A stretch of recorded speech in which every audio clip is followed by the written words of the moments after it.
The following program is appropriate for all ages and sensory friendly. 3, 2, 1.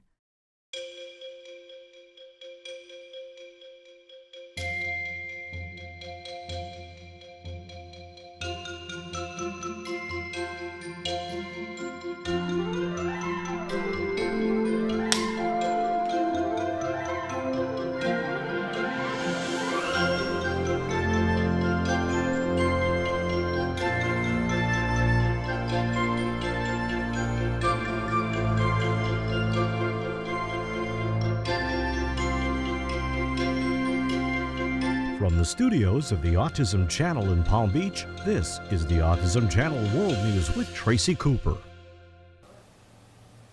Thank you for joining us today.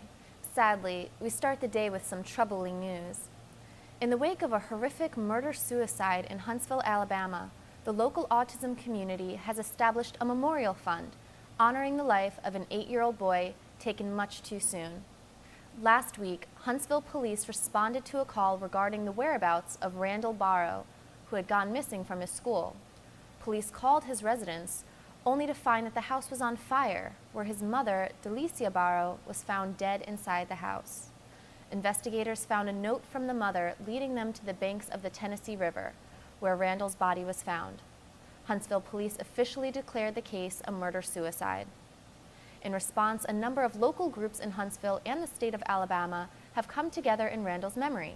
The Autism Society of Alabama, United Cerebral Palsy of Huntsville, and the Riley Behavioral and Educational Center, which Randall attended, have joined together to found the Barrow Memorial Fund.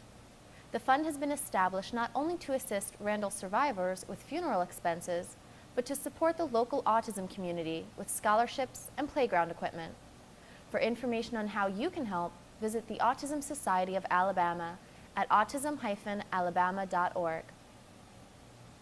Though an early diagnosis is critical in the life of a child with autism, one major issue facing families and mental health professionals is the discrepancy between standards of the diagnostician and those of the state. On December 13th, we brought you a story from Tennessee concerning the efforts to align their Department of Education standards for autism with those of the DSM-5.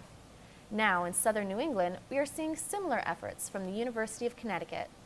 ACT Early Connecticut is a statewide committee of doctors, professors, parents, and community leaders from throughout the Nutmeg State. These experts were brought together to develop a collaborative and comprehensive plan for autism diagnosis. Now, after 4 years of work, that plan has been released. The Connecticut Guidelines for Clinical Diagnosis of Autism Spectrum Disorder will stress consistency and involvement among health professionals, educators, and parents alike. In response to a so-called lack of continuity in the previous diagnostic process, these new guidelines will lay out a step-by-step plan for all agencies and practitioners to follow. The next step for ACT Early Connecticut is to raise the funds necessary to bring those involved with diagnosis up to speed with the new standards. You can read more about Connecticut's plan for yourself at uconUcedd.org. Tomorrow is Christmas Eve, and for many families, that means family gatherings are just around the corner. For families touched by autism, attending these events can be difficult and stressful, but that doesn't have to mean you won't get to have company this Christmas. The Autism Society of North Carolina has published a list of helpful hints for families looking to negotiate some of the stresses of the holidays. Among their many tips, the Autism Society recommends using a timer to indicate the end of an event for children who may worry that the party will go on forever. Have toys, snacks, and other diversions on hand. And of course, be mindful of stimuli that may be overwhelming for kids on the spectrum, like flashing lights, loud music, or conversations, and unwelcome physical contact. You can read all the hints for yourself at autismsociety-nc.org.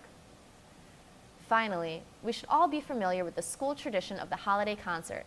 But this year at a school outside Pittsburgh, one holiday concert was anything but traditional. Yawk High School staged an autism-friendly concert last Thursday, welcoming students from Northwestern Human Service School, a school for autism serving Western Pennsylvania. Students from NHS school were allowed to walk around the auditorium freely as they enjoyed holiday classics, and were even allowed to join in the music at the concert's conclusion. One lucky student, William Green, even got to conduct the band.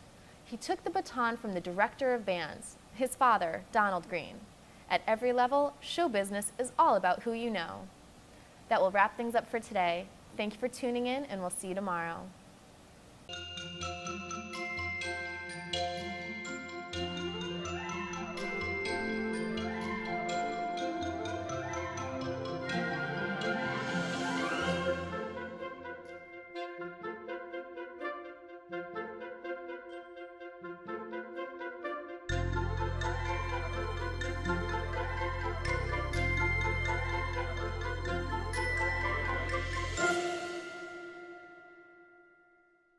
The Autism Channel needs your help.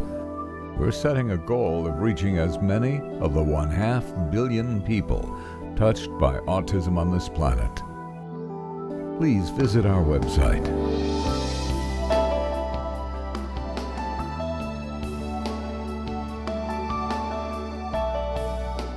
Click to help us reach the world.